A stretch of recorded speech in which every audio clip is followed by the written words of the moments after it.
Hello my loves! I'm Zari Moth, mystical artist, and in today's video I'd like to share my creative process through one of my illustrations. First of all, I would like to emphasize that my process is a little bit chaotic. As a mystical person, I'm guided by my creative flame and my intuition, flowing through each artwork and what each specific illustration needs. It is true that I have a general outline to follow, and it's what I'm going to share with you today, but I want to inform you that in each phase I can make variations on the techniques and approach, and even jump in the middle of the creative process in between painting programs, but most importantly, for my personal artworks, I love to use Revel, which is the one that we will use to create the portrait on this video. I found Rebelle last year through a speed paint on Instagram from another artist using it, and I was just so mesmerized by the brush engine.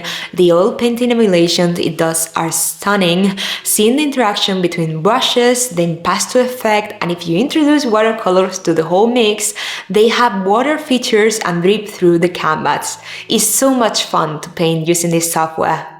If you know me, brushwork and textures are a big part of my illustrations, and since I discovered and introduced Revel in my workflow, it's been such a game changer both to achieve the traditional art feel that I look for in digital mediums, and as well it has boosted my creativity and overall enjoyment throughout my creative process. I totally recommend it.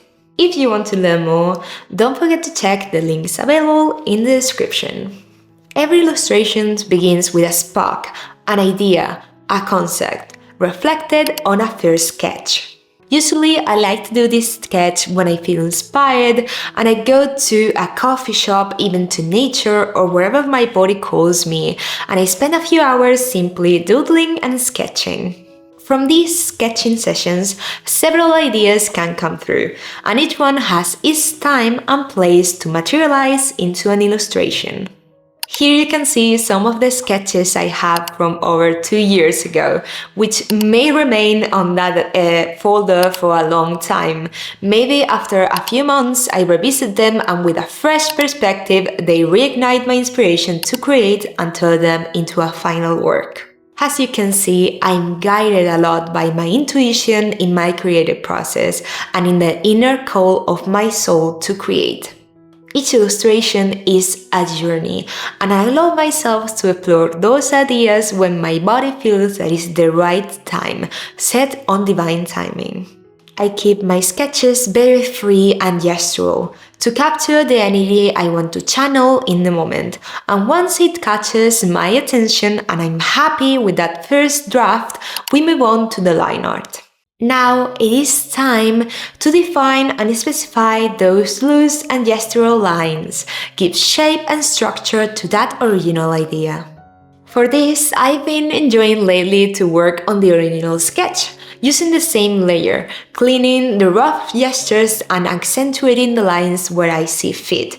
I feel that this way it preserves the energy and fluidity of the original idea, which tends to get lost along the way if we were to create a new layer and draw over the top.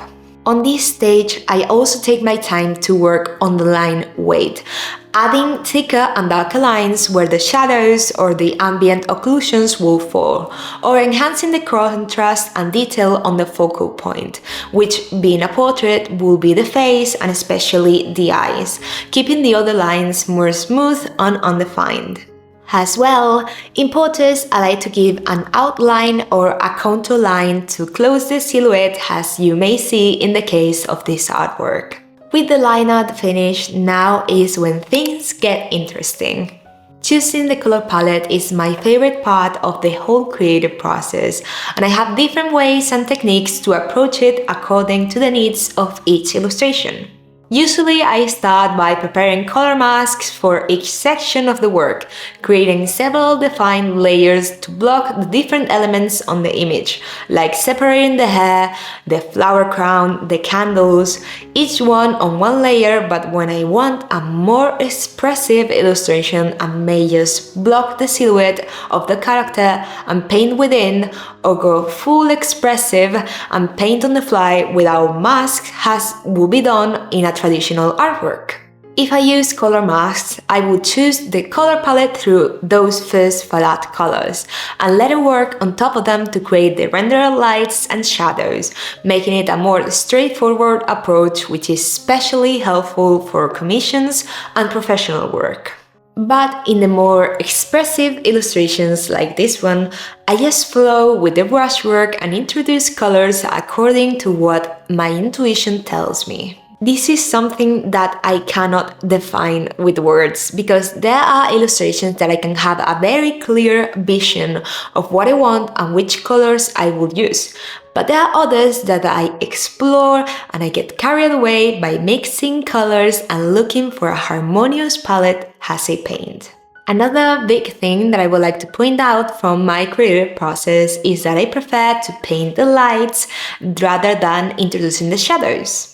What I mean by this is that I like to start from a dark, saturated color, usually reddish or orange for portraits, and I start introducing the light over the top towards a desaturated color, most of the time choosing cooler hues to contrast with the warmth of the underpaint. As you may see, there are many ways to approach the color palette of an artwork. Other artists prefer to work in grayscale first, later using color layers and overlays to introduce vibrancy. Yet this is not my jam. I see color as something indivisible from light. This is the way that I perceive color and how I can understand and process it, but as always, to each their own. There is no wrong path or approach to work with color, only different ways of representing the same concept. Either way, what I do recommend is to get in the habit of checking the values through this phase, especially if you go to work directly with color as I do, to make sure not only that your colors are harmonious, but that your values are correct. Do not overlook them. When I'm finally happy with the colors, when I can visualize the end result of the illustration, all that remains is to render and clean the artwork, which is about the same time it takes to get to this point. If I stay 4 hours with the previous steps, it's around another 4 hours to clean and finish the illustration. The good thing is that if we followed all the steps accordingly, we only have to clean and define to finish. Therefore, this is the most automatic or simple part of the creative process. In fact, this is when I start watching a series or videos in the background, because after making all the creative decisions, I can finally just turn my brain off. And for this, I take the courageous decision to mix all layers. Keeping several layers is detrimental to my painting and rendering approach. I cannot properly mix, blur and define the edges on the illustration if everything is separated, so I just merge it all, saving a copy just in case, and I get to paint. I do not follow any structure in this phase. I jump and work throughout the artwork, adding details, my beloved textures, and above all else, I define the edges, which is the main thing for the work to feel finished. I create definition through hard edges contrasted with softer ones and concentrating the details on the focal point. For this, I focus on the texture work, the values and the contrast, which in a portrait like this one, as we said before, will fall on the eyes, hence the change on the iris that we made along the way to increase the interest and contrast of the image. And last but not least, we cannot forget the finishing details. First, I check the values and tweak the saturation throughout the piece with an overlay or a multiply layer, bringing attention back to the focal point. Second, and this is a very personal touch, I add small details and painted textures, using crosses, dots and circles to give it the Zari touch. And after all this work, we have our mystical illustration finished. I hope you enjoyed exploring my creative process and that you took something useful out of it. And I'd also like to thank Rebelle for the opportunity to create this video.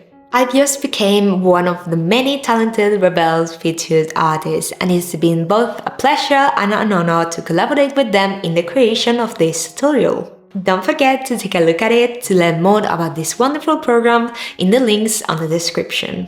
Thank you guys so much for watching, and I hope to see you on the next one. Bye bye!